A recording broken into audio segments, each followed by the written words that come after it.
I was working at a financial firm in New York City with a bunch of very smart people, and I had a brilliant boss I much admired. I went to my boss and told him I was going to start a company selling books on the internet. He took me on a long walk in Central Park, listened carefully to me, and finally said, "That sounds like a really good idea, but it would be an even better idea for someone who didn't already have a good job. You can have a job, or you can have a career, or you can have a calling. And if you can somehow figure out how to have a calling, you have hit the jackpot, because that's the big deal."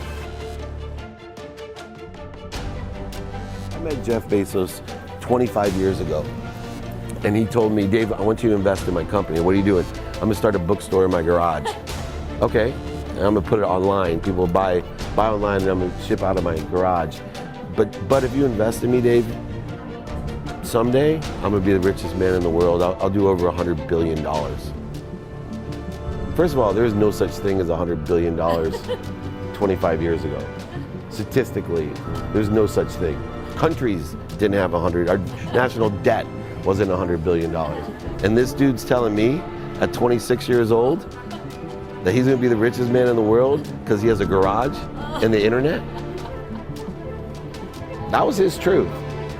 No, but he did not know it, and neither did I. But the difference between him and I is I was laughing, scoffing, and jesting at him, and he was already applauding himself, going, at the right way, at the perfect time, I'm gonna make as much as I can as quickly. And I'm sitting there going, there's no way this is gonna be a big business. Do something you're very passionate about, and don't try to chase what is kind of the hot passion of the day. Seen in that light, it really was a difficult choice, but ultimately, I decided I had to give it a shot.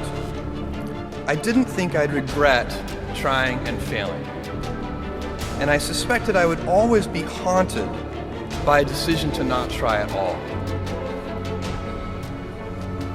After much consideration, I took the less safe path to follow my passion, and I'm proud of that choice. As a young boy, I had been a garage inventor.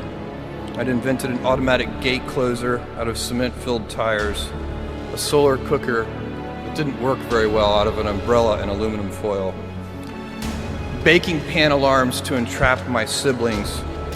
I'd always wanted to be an inventor, and she wanted me to follow my passion. There's a military phrase that I especially love, and it says, "Slow is smooth and smooth is fast." And I have seen that in every endeavor I've ever been in.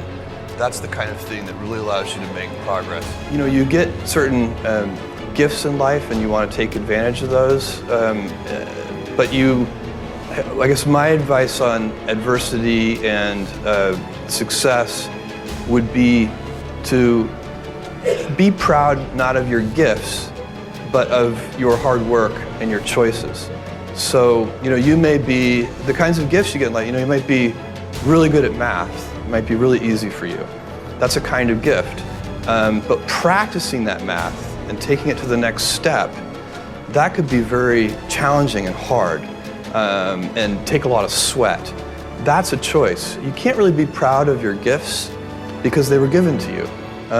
You can be grateful for them and thankful for them. But your choices, you choose to work hard. You choose to do hard things. Those are choices that you can be proud of.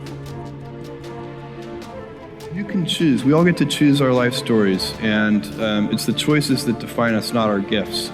Everybody in this room has many gifts. I have many gifts. You can never be proud of your gifts because they're gifts. They were given to you. You might be tall, or you might be really good at math, or you might be extremely beautiful or handsome, or there are many gifts, and you can only be proud really of your choices because those are the things that you are acting on. And one of the most important choices that each of us has, and you know this just as well as I do, is you can choose a life of ease and comfort, or you can choose a life of service and adventure. And when you're 80, which one of those things do you think you're going to be more proud of? You're going to be more proud of having chosen a life of service and adventure. There's never been a better time to be alive. I mean, it's just incredible the amount of inspiration that the world generates for me, and I think for a lot of people. It's insane, the amount of change and invention and opportunity. Your life, the life you author from scratch on your own, begins. How will you use your gifts? What choices will you make? Will inertia be your guide, or will you follow your passions? Will you follow dogma, or will you be original? Will you choose a life of ease, or a life of service and adventure? Will you wilt under criticism, or will you follow your convictions? Will you bluff it out when you're wrong, or will you apologize? Will you guard your heart against rejection, or will you act when you fall in love? Will you play it safe, or will you be a little bit swashbuckling? When it's tough, will you give up, or will you be relentless? Will you be a cynic, or will you be a builder?